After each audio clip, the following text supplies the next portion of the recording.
latest movie and updates, watch my channel. Please subscribe and comment. Let's move into the video.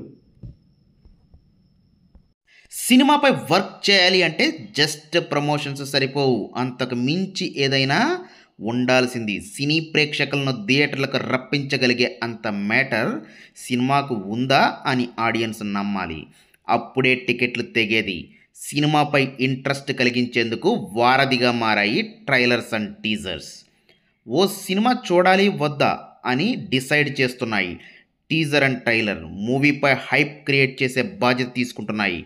Cinema ప్రమోషన్స్లో ముఖ్య భాగం వీటిదే. బొమ్మను enjoy చేయాలన్న థాటును ప్రేక్షకుడికి కలిగించడంలో సాధనాలుగా మారాయి అనడంలో సందేహం ఏమీ లేదు. ఈ మధ్యకాలంలో నిద్రపోతున్న పలు సినిమాలను తట్టిలేపాయి టీజర్ అండ్ ట్రైలర్. అందులో ముందుగా చెప్పుకోవాల్సింది కన్నప్ప. గతంలో విడుదల చేసిన టీజర్ తీవ్ర విమర్శలను ఎదుర్కొంది. మంచు విష్ణు కూడా ట్రోలర్స్కి బలయ్యాడు. కానీ ట్రైలర్ కట్ ఒక్కసారిగా సినిమాపై హైప్ క్రియేట్ చేసింది. షూటింగ్ డిలే, విడుదల వాయిదా, పర్వంతో నిద్రపోతున్న హరిహర వీరమలను తట్టిలేపింది ట్రైలర్. అంతకు ముందు రిలీజ్ చేసిన టీజర్ కానీ, మాట వినాలి అనే సాంగ్ కానీ, ఈ మధ్యలో వచ్చిన నిధి అగర్వాల్ ఆల్బమ్ కానీ ఏమాత్రం ఆకట్టుకోలేకపోయాయి. సినిమాపై హైప్, హోప్ పోతున్న సమయంలో ట్రైలర్ కట్ అంచనాలను డబుల్ అయ్యేలా చేసింది.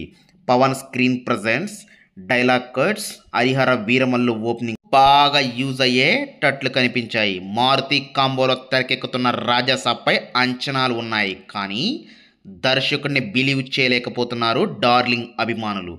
అప్పుడెప్పుడో రిలీజ్ చేసిన గ్లిమ్స్ ఓకే అనిపించినా మోషన్ పోస్టర్ దెబ్బేసింది. దీనికి తోడు షూటింగ్ పోస్ట్పోన్ అవడం, థియేటర్లోకి ఎప్పుడు వస్తుందో క్లారిటీ లేకపోవడంతో మరింత ఆందోళన చెందారు. కానీ వీటన్నిటికీ చెక్ పెట్టేశాడు మారుతి. టీజర్తో ప్రభాస్ ఫ్యాన్స్కు ఊపిరి పోశాడు.